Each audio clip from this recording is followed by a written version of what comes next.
بہت شکریہ آپ کا پی جے، آپ نے کافی سمنگ اپ کر دی ہے. گزارش یہ ہے کہ لابنگ کی ضرورت ہوتی ہے. یہ دوسرے ملکوں میں لابنگ کی جاتی ہے، ہندوستان بھی کرتا ہے لابنگ، سارے جتنے بھی ورلڈ کیپٹلز ہیں بڑے ان میں کرتے ہیں، پاکستان بھی کرتا ہے. لیکن ایسا نہیں ہے کہ ایک ملک کا سابقہ پرائم منسٹر جو ہے، بلکہ سٹنگ پرائم منسٹر اس وقت کا، وہ ڈکلیئر کرے کہ امریکہ میرا دشمن ہے، اس نے میری حکومت کو ٹاپل کیا ہے، اس نے میرے خلاف vote of no confidence sponsor کی ہے، اور اینٹی امریکنزم کا بیانیہ بنا کے اور کیمپین کر سڑکوں کے اوپر امریکنوں کو گالیاں دیں. ایسے ملک کے اندر جا کے لابنگ کر کے اپنی پی آر ٹھیک کرنے کی ضرورت کیوں محسوس ہو رہی ہے؟ ذرا تھوڑا سا اس کا بیک گراؤنڈ اگر آپ مجھے اجازت دیں گے تو میں آپ کو دے دوں گا. بیانیہ انہوں نے بنا کے اپنی جو نااہلی کہہ لیجئے یا آپ اپنی ان کی حکومت کی ناکامی کہہ لیجئے، پرائسز کنٹرول نہ کرنے کے بعد ان کی حکومت کو عوام کی طرف سے چونکہ کرٹیسزم ہو رہا تھا، تنقید ہو رہی تھی ان پر، اس سے بچنے کے لیے انہوں نے اینٹی امریکنزم کا بیانیہ بنایا اور خوب بیچا، رج کے بکا وہ. لیکن پھر ہم نے دیکھا کہ جو جہاں آپ بیٹھے ہوئے ہیں پی جے، یہاں بریار صاحب ہیں ایک جو P T I London chapter کے پریزیڈنٹ ہیں. پھر انہوں نے ڈونلڈ لو صاحب سے رابطہ کر کے کوشش کی کہ جناب پچھلی باتیں بھول جائیں اور نئے سفر کا آغاز کرتے ہیں، اور وہیں بات ختم نہیں ہوئی. پھر اس کے بعد آپ نے دیکھا ریسنٹلی 36 گاڑیاں جو ہیں وہ کس تمطراق کے ساتھ جو کے پی کے وزیر اعلیٰ ہیں انہوں نے ریسیو کی ہیں، اور پھر ان کو ہیلی کاپٹر میں بٹھا کے کن سینسٹیو ایریاز کا جو ہے وہ دورہ کرایا گیا ہے، جس کے اوپر خود شیریں مزاری جو انہی کی پارٹی کی ہیں انہوں نے بے پناہ تنقید کی ہے کہ یہ آپ نے کیا کیا ہے. اور بات اس سے آپ آگے لے آئیں تو ابھی مزید جو کوششیں ہو رہی ہیں، مثال کے طور پر یہاں پر جو ڈپلومیٹس ہیں ان سے ملاقاتیں، ابھی حال ہی میں جو برٹش ایمبیسڈر ہیں پاکستان میں، وہ بنی گلہ میں عمران صاحب کو ان کے گھر پہ ملے تھے. پھر ہم دیکھتے ہیں کہ یہ جو لابنگ کی بات اب ہو رہی ہے، یہ تو ایک بات باہر نکل آئی تو اس لیے اس کے اوپر گفتگو ہو رہی ہے. ہمیں فواد چودھری صاحب یہ بتا رہے ہیں کہ جناب یہ تو ہم سارے جرنلسٹ جو ہیں وہ لائق فائق ہونے کا دعویٰ کرتے ہیں، یعنی ان کے نزدیک ہم سارے بجکڑ ہیں، ہمیں پتہ ہی نہیں ہے کہ لابنگ کیا ہوتی ہے. ان کا خیال یہ ہے کہ یہ صرف وہاں جو ہے آرٹیکل وغیرہ چھپوانے کی وجہ سے انہوں نے ہائر کی ہے. بھئی ایک ملک جو آپ کا دشمن ملک ہے اس کے اندر کاہے کے لیے آپ آرٹیکل چھپوانے جا رہے ہیں؟ کون سنے گا آپ کی بات آرٹیکل کے تھرو وہاں پر؟ تو یہ جو ڈویلٹی ہے پی جے، ذرا تھوڑی سی اس کے اوپر بات ضرور ہونی چاہیے میرے خیال سے. لیکن مجھے حیرت بالکل نہیں ہوئی ہے اس لیے کہ عمران خان صاحب جو ہیں یہ پاکستان کے وہ واحد لیڈر ہیں جنہوں نے یہ کہا کہ جو یو ٹرن لینا ہے اپنی کی ہوئی بات کے اوپر، یہ بڑے لیڈروں کی پہچان ہوتی ہے، یہ ان کی کوالٹی ہوتی ہے. تو اس اعتبار سے اگر انہوں نے اینٹی امریکنزم کا بیانیہ بنانے کے بعد اب کوششیں شروع کی ہیں کہ امریکہ سے تعلقات ٹھیک ہو جائیں، تو میں سمجھتا ہوں ان سے یہ توقع رکھنی چاہیے کہ وہ اپنی ہر بات سے پھر کے یو ٹرن لے سکتے ہیں. لیکن بخاری صاحب آپ اس کو اس طرح ٹرم نہیں کریں گے کہ ان ویری پلین ورڈز کہ یہ ایک ہپوکریسی ہے؟ اب آپ کے اس کہنے کے بعد میرے پاس کہنے کی کوئی گنجائش ہی نہیں ہے. You have said the ultimate word and I fully agree with you.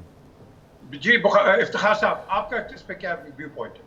میں یہ سمجھ رہا ہوں کہ کوشش کی جا رہی ہے کہ پاکستان میں جو آنے والے انتخابات ہیں ان کے بارے میں امریکہ کے اندر لوگوں سے بات کی جائے اور وہاں پہ ایک موقف کو بلڈ اپ کرنے کی کوشش کی جائے کہ پاکستان میں جو انتخابات ہونے ہیں وہ صاف اور شفاف ہوں.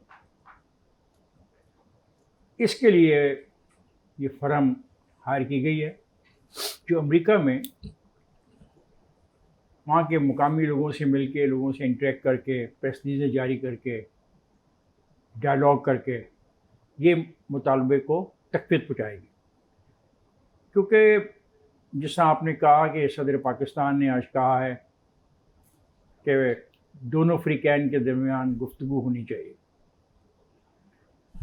اب اس گفتگو کا جو مطمع نظر ہے، جو کل 13 کو لاہور میں مطالبہ ہوگا کہ مجھے تو اسی مہینے میں الیکشن کی ڈیٹ دو، وہ سمجھ آ گئی ہے عارف علوی صاحب کو بھی کہ وہ ممکن نہیں ہے. اس لیے آنے والے الیکشنوں میں بیرونی دباؤ بڑھانے کے لیے یہ جو معاہدہ کیا ہے اس پارٹی نے، اور اس پارٹی نے پاکستان کے لیے نہیں کیا، یہ معاہدہ ان کا امریکہ میں جو ان کا چیپٹر ہے یہ اس کے لیے انہوں نے کوشش کر رہے ہیں، اور سارا مقصد ہے کہ آنے والے جو پاکستان کے انتخابات ہیں اس میں امریکہ کی طرف سے بھی ان کو مورل سپورٹ ملے، ان کے جو تھنک ٹینک ہیں، جو ان کی سول سوسائٹی ہے، جو ان کی اکیڈمی ہیں، وہاں سے۔ نہیں، یہ بالکل ایسی بات نہیں ہے۔ دونوں پولیٹیکل پارٹیز نے ایکسٹریم پوزیشن لی ہوئی ہے، اور اس میں کہیں بھی مجھے یہ نظر نہیں آ رہا، اگر میں ان کے بیانات اور پریس کانفرنس دیکھوں، کہ کہیں یہ ریکنسائل کرنے کی سوچ رہے ہیں۔ پریزیڈنٹ الوی نے ضرور تجویز دی ہے، مگر بدقسمتی کیا ہے پی جے کہ ہمارے قول و فعل میں بہت تضادات ہیں ہماری سیاسی لیڈروں کے۔ بدقسمتی کیا ہے کہ اور ہمارا یہ سیاسی المیہ بن گیا ہے کہ ہم بیانات بہت زیادہ دیتے ہیں۔ ہم اپنے انتخابی منشور، آپ نے دیکھا ہوگا الیکشنز میں کیسے اناؤنس کرتے ہیں، لیکن جب ہم عملی طور پہ حکومت میں آتے ہیں تو ہمیں یاد بھی نہیں ہوتا کہ ہم نے کیا بیانات دی ہیں۔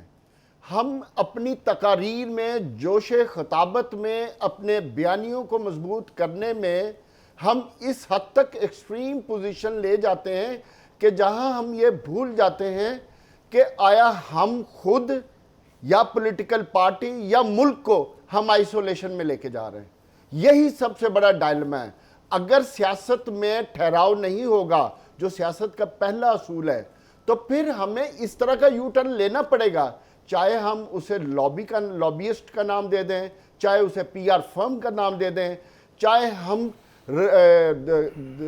میڈیا کنسلٹنٹ کا نام دے دیں، کوئی بھی نام دے دیں۔ آبجیکٹو آپ اپنی پارٹی کی پرسیپشن کو بہتر کرنے کے لیے کر رہے ہیں، تو اس پرسیپشن کو درست کرنے کے لیے سب سے پہلے آپ کو اپنے اندر ٹھہراؤ لانے کی ضرورت ہے، اپنے اندر اتنی عقل سمجھ کی ضرورت ہے کہ ہمیں کسی جگہ پہ ایکسٹریم پوزیشن لیں گے، چاہے ہمارے سیاست ہے، چاہے ہمارے انٹرنیشنل افیئرز ہیں، چاہے ہمارے بیانیے ہیں، چاہے ہمارے دوسری پولیٹیکل پارٹیز کے ساتھ ریلیشن شپ ہے۔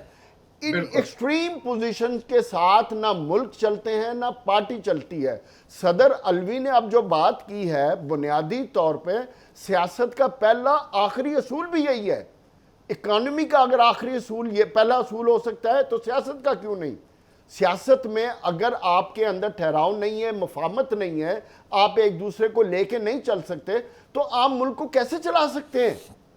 بالکل صحیح۔ جب تک آپ کو اس بات کی سمجھ جس دن آ جائے گی پی جے، تو یقین کریں کہ آپ کے جلسے جلوسوں میں، تقاریر میں بھی جھوٹ بولنا بند ہو جائے گا، آپ کے انتخابی منشور بھی ٹھیک ہونا شروع ہو جائیں گے، آپ کو انٹرنیشنلی موو کرنا آسان ہو جائے گا، اپنی پالیسی بنانا آسان ہو جائے گا، اور اپنے ووٹرز کو کاموں کی بنیاد پہ، ان کی ویلفیئر کی بنیاد پر کنونس کرنا آسان ہو جائے گا۔ ہمیں یہ جھوٹ والا رستہ ختم کرنا پڑے گا۔